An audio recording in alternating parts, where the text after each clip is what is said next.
you're just getting here, you made it just under the wire. This is one of those special times we look forward to every few weeks.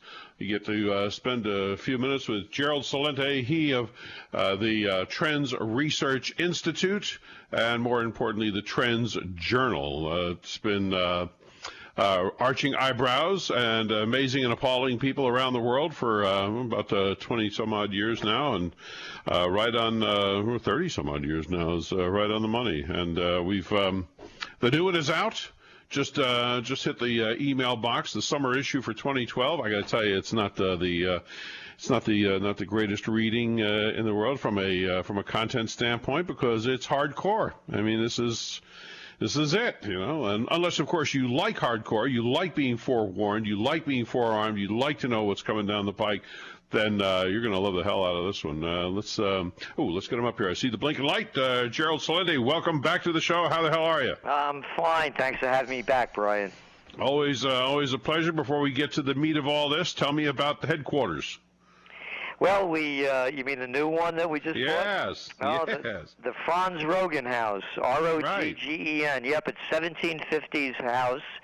It's right on the most historic corner in the United States, the only place on each corner. It's in Kingston, New York, where there's a stone building that's pre-Revolutionary War. And when I came back from Germany recently, I was in Berlin, and, you know, I realized that here the German people, they had to be at the top of civilization in the 1930s, culturally, philosophically, so many ways. And I said, how could they let a two-bit freak destroy them? You know, I'm of Italian descent, and I said, I mean, not for nothing. You know, you look at the Italians, and we have quite a history as well. You know, they had Goethe and Einstein and Bach and Beethoven and Wagner. We had, you know, Michelangelo, Da Vinci, Puccini, Rossini, and they let a two-bit freak like Mussolini destroy them. And I've been looking for a place to live because I see how fascist America is becoming, and how, you know, they're watching us all the time. People like me are not very well liked by the government. And I came back and I said, you know, there are two-bit freaks everywhere, and we got them right here. I'm staying. I'm not running away. And when I came back, that house was for sale, and I bought it. And we're going to move some of the Trends Research Institute there. It's a beautiful, beautiful place. And I figured if the first American Revolution had some of its roots here, why not start the second American Revolution? But this one of mind and heart, not bullets and armies. I think we need pictures. We need to get some pictures. You've been describing this thing the last couple of times, and it'd be really nice to, throw it up there. I will. I'll have them send it out to you as soon as we get off the phone. It'd be fun. Let's get into the latest TrendsJournal. As you mentioned, you just got back from Berlin, which I've only visited once. I agree with you 100%. I know exactly what you went through. These great old buildings from way back when, the brand new buildings to replace the ones that got bombed out, and all the rest. And it was really great to read how you led into the theme and all the rest. The main thing is I want everyone to know is there's an awful lot of discussion, a ton of discussion in the current TrendsJournal about Europe, what's going on in Europe, and we've been talking about that here on After the Bell with how it's been impacting on the stock market and investments, and what makes the waves and the rolls and all the rest that go along with it. And a couple of things I picked out to ask you about. You were writing about the day after the ruling coalition of the Netherlands fell. The first round of elections in France signaled the fall of yet another incumbent government. Nicolas Sarkozy would be defeated in round two by Holland, and so on. And then you talk about Greece. This whole austerity program, in the individual countries, but this whole austerity thing that gets recommended and then gets soundly defeated, and even the guy in France said, "Yeah, we're going to go Australia," then he went the other way. How is that roiling the continent, and how, as I think I asked you the last time, what effect is that going to have on that wave coming across the Atlantic to us? You know, my saying as a former Bronx boy, when people lose everything and have nothing left to lose, they lose it. They're losing it over there. There are millions of people taking to the streets. It's not making the news in America.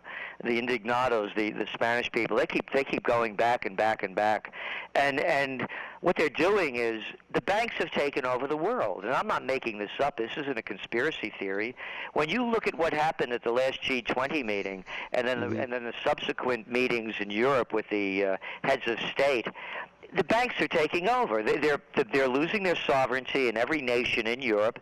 They're centralizing the power in Brussels. And here's the deal. Okay, Brian, we're the big banks and we made some bad bets. Yes, so? Well, you got to help us. You got to give us your money, so I don't like losing. Hey, listen, man, you made a bad bet. Don't you know who I am? I'm Bankia. I'm Dexia. I'm Credit Suisse. I'm from the Goldman Sachs gang. I'm from the Merrill Lynch mob. I want your effing money. You got it?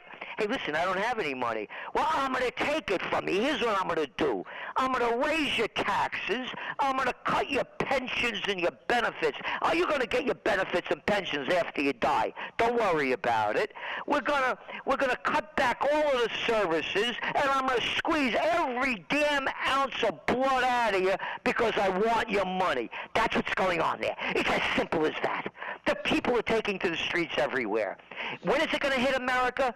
I have to tell you, I look around, I see what the people look like in this country, and I'm a data guy. I read the numbers. Everybody's whacked out on prescription drugs. There's not a person I know that's not on this stuff. Their minds are becoming dead. You look at what they're eating.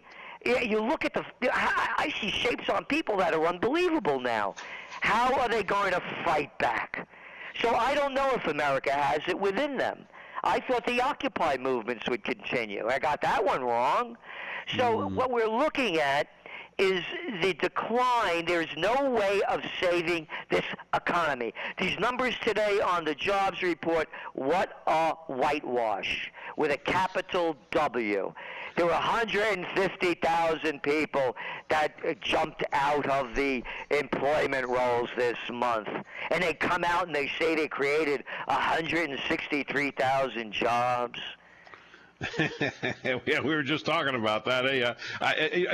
What's remarkable about that is it appears. I was just telling Gary, it appears that the media that covers the financial world, which at least up to a point was somewhat separate from the mainstream media that covered everything else. It's almost as if they're in the tank for the same smoke and mirrors, the calculations for unemployment, and it's insanity. It's remarkable that people haven't really gotten up in arms about that. And that ties into another question I had for you. You were writing about Christine Lagarde of the IMF, who went on and on about the people in Greece had to pay their fair share of taxes. We're hearing that fair share here and all the rest, only to find out that she's on a rather magnificent salary, then doesn't have to pay any taxes. And I was curious if that was common knowledge over in Europe. Were people getting riled about that? Yes, they're very riled about it over in Europe. And by the way, isn't the illustrator Anthony Frida brilliant? Oh, yeah, what he did excellent. With her. Excellent. You see the guillotine in the background.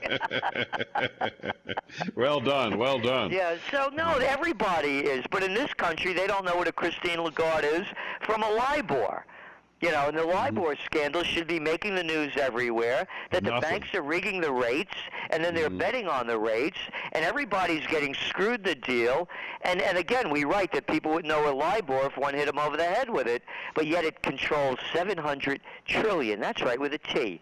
$700 trillion, and something I think about 8 currencies. And it made the grand total of 12 minutes on the broadcast news.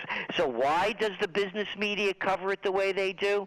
Because, Brian, they're not reporters, they're not journalists, they're prostitutes. That's all they are. Yeah, that's a great word. It ought to get better circulation in the lexicon. 700 trillion. I don't know how anybody can even consider. We talk about the indebtedness of the total indebtedness of the United States of being over 100 trillion. Most people can't even comprehend 1 trillion, much less 13 trillion, and we're spending it like there's water. Another part of the Trends Journal says for all the talk about reducing debt, and fostering responsible economic policy. The real purpose behind the austerity measures was to wring every cent they could out of the public in order to save the banks from the consequences of their bad bets and make good their losses. And that's what you're talking about, a moment ago. Does that reality extend beyond the Eurozone? Try this one on. Okay. Too big to fail. How about getting covered with a piece of tarp? Remember that one on the bush? Yep. Yeah. Who made this up? Who made this lie up that the banks have to be saved? The Goldman Sachs guys got to be saved. Jamie Dimon from J.P. Morgan Chase has to be saved. You know why they have to be saved? It's very simple. Why the Wells Fargo and the Citigroup criminals have to be saved. I'll tell you why they have to be saved. Because they're better than everybody else, and they're running the country. Wall Street has hijacked Washington. We do not have a democratic form of government. Let me make this 100% clear. Little girls and boys, what they call campaign contributions, maybe if you're in high school you believe that. Those are called bribes and payoffs in the real world. And in the real world, the bribes and payoffs have been paid to your senators and your congressmen. They're wise guys for the financial Wall Street mafia. That's all they are. Now, all of my life, Brian, I've been hearing about capitalism and how you have to rise and fall on your own merits. This isn't capitalism. It's called fascism. So let's get the name right. It's the merger of state and corporate powers. We have to give our money to get the rich richer. We have to build the monopolies bigger.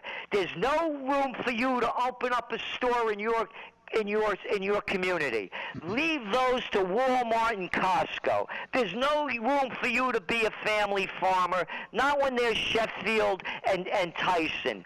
There is no room for you to do anything when we're controlling everything. Let's change the label. It's not the USA, it's the USSA. Let me ask you about another section that was written by Paul Craig Roberts, and I just want to read a couple of sentences from that under the war that he had in the current TrendsJournal. He writes, "The American people have gained nothing from 11 years of war except dead and maimed relatives and friends and trillions of dollars more in public debt on which they pay interest.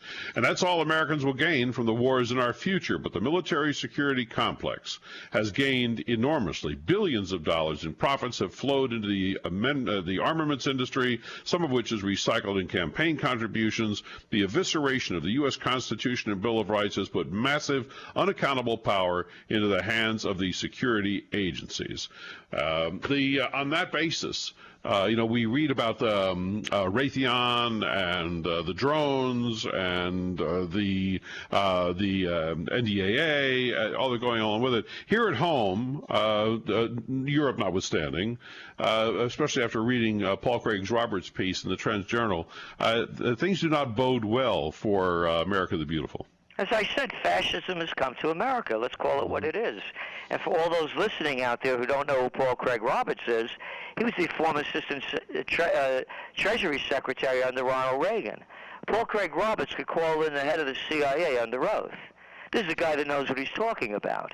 I have a photo of me, John Connolly, and anybody who doesn't remember him, he was the fellow who sat in front of JFK and took the bullet in the back. Me, him, and his wife, I have it in my place hanging up, in front of the book depository in 1992. And Connolly wanted to meet me because in one of my books, Trend Tracking, in 1988, I had forecast the emergence of a new third party in someone like Ross Perot. So I went down there to meet him. And I have this photo of me, him, and his wife with the book depository over my shoulder. It's their first time back since the assassination. And he's telling the story of what happened that day. There was myself and 3 other people in the limousine. And as we're walking back into the Anatole Hotel, he looks at me and he said, Gerald, I read your book, and it's a fine piece of work, and I know your heart's in the right place. Now, remember, John Connolly, not only was he governor of Texas when he got shot, when he was in the limousine with Kennedy, he was also the Treasury Secretary for the Republicans over Nixon. He's the guy that told Nixon to pack up his bags, the game was over. We're walking back in, and he said to me, I know your heart's in the right place. He said, but you don't have a clue what's going on. and neither do the American people, because if they did, there'd be a revolution in this country. That was back then. And look how far we've fallen. How long ago was that, Gerald? 1992, when I was there with him. Ancient history. And by the way, I knew he was a dying man. As we were sitting across from each other in a limousine, he had, from his lung wound, he was on prednisone. And my father, may his soul rest in peace, I watched my dad die from having lung disease from working in the shipyards during the war, and he had asbestos poisoning. So I saw the effects of prednisone, and I could see it taking hold of Connolly. His hands had all these purple blotches on it, and he was a tall man, and you could see from the photo he's all stooped over. I'll send you a copy of it. And Okay. So I saw his gait was all stiffening up, and I said to one of the fellas that I was with, John J. Hooker, I said, you know, John, I said, Connolly's time is limited here. I said, that's why he's talking from his heart. He said, Gerald, what are you talking about? And I told him how I knew. Connolly and I exchanged correspondence. That was in October of 1992. Connolly died that April of 1993. Excuse me, not 2002, 1992. And he died in April of 1993. So he's a man that was talking to me as a dying man, is the way I saw it. Well, the Trends Journal, is certainly continuing in the effort to ring the bell. And as you point out, in the current issue, as you have pointed out in previous issues, the not so rhetorical question is when are the citizens? You said right here at the end, when will a critical mass of citizens rise up and stand tall, or will subservience prevail? Then there's another great illustration at the end. We the people, you are the answer. What is the two things? Two things. What two things can a listener do? Tonight, tomorrow, to get on the road to try and turn this thing around, or do you just start prepping? No, you prep. You always prep. I'm a close combat guy, so I always prepare for the worst. The thing is, to me, and I wrote it in the piece in the beginning, I the person equals we the people. And every day when I meditate, I repeat, I have my own mantras that I've made up over the years. And one of them, I repeat the words, courage, not to cower to power, dignity. You have your right on this earth. Nobody's there to take it from you or tell you what you should do or how you should live your life, as long as you live by the golden rule, is my belief. Do unto others.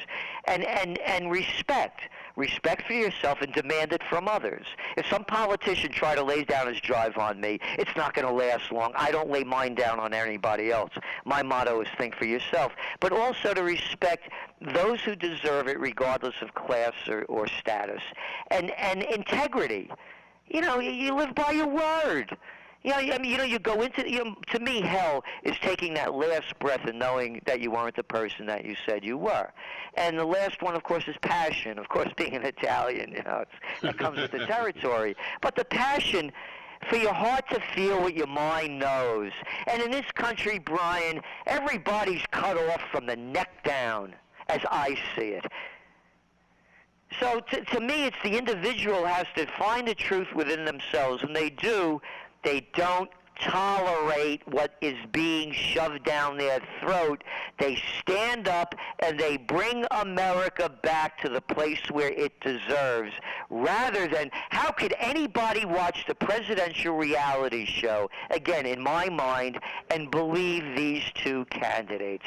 In all my life, I began my career, by the way, in running campaigns in Westchester County, the richest county in the United States, in 1971 at a graduate school. I was the assistant to the Secretary of the New York State Senate, and I taught at St. John's University. I've never seen a campaign, presidential campaign, where so many cared so little about, I would say, the lesser, not a lesser of two evils, the lesser of two lightweights. Well, I coined a phrase the other day: the evil of two lessers. I think maybe that might there you fit in go. there somewhere. Regardless, all right. So we're gonna move everybody over to trendsresearch.com. Have them subscribe to the Trends Journal.